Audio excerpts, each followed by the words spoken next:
বাংলাদেশের ছেলেরা, এইদিকে ছেলেরা, তোদেরকে করছি তো ছেলেরা, ঈদের দাওয়াত দিচ্ছিস না ছেলেরা? এই শালা রে চাচা এত চাচাচ্ছিস কি জন্য রে? এ আমার কইছে মনে আরে এ ছেলেরা, চেঁচাবো না কি করবো না ছেলেরা? তোরা তো ব্যবসা করলি না ছেলেরা, ঈদ চলে এলো ছেলেরা, ঈদের দাওয়াত পর্যন্ত দিলি না ছেলেরা। এই দাঁড়া, এই তুই কি অপরিচিত দাওয়াত দেওয়া লাগবি? হ্যাঁ, সে কি দাদারা, পাশাপাশি থাকি আমরা, এতদিনের বন্ধুত্ব ভালোবাসার সম্পর্ক, ঈদ চলে গেলে যদি দাওয়াতটা না দেন তাহলে কি রকম দেখা যায় না? এটা রাই তুই কথা ঠিকই কইছিস, কিন্তু এটা তো রোজার ঈদ না রে, এটা কুরবানির ঈদ। রোজার ঈদে তো সেমাই খাবি দিয়েছিলাম, এখন তো গরুর গোস্ত সমাহার, তুই কি গরুর গোস্ত খাবি নি? এই যে চাচা দাদা, এমন একটা কথা বলেন, শুধু আমাদের পিছন দিয়ে দিয়ে যান কেন? গরুর গোস্ত কেন? আমার জন্য একটা খাসি অথবা পাঠা ব্যবস্থা করলেই তো হয়, বুঝতে পারলেন কিনা? জি দাদা, আমরা দুজন মিলে চেটি পুটে খেয়ে আসলুম। এ শালা, তুই এবার কোথায় থেকে টুকুত করে চলে আসলি শালা? আমি তো নিজেই দাওয়াত পাচ্ছি না রে শালা। ওরে শালা, হাউস কত! আমাদের দেশে বড় বাড়ি এবার কুরবানি দিচ্ছে না, কেপটি হয়ে গেছে, আর তোকে খাবো খাসি আর পাঠা না? পাবলিকে বুকে রে। শোন দাঁড়াই, আমরা দুজনই কোরবানি দিচ্ছি না, তার জন্য যাই একটু পাবো না খাবো না, তুই আসিস তোর এই গরুর গোস্ত দেবো না খাসি না।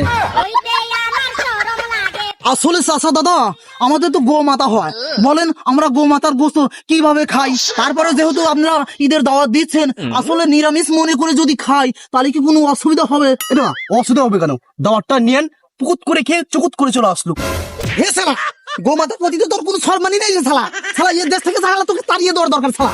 অসুবিধা নেই, তাড়িয়ে দিন। দাদাদের দেশে গিয়ে 1 সপ্তাহ থেকে আসি।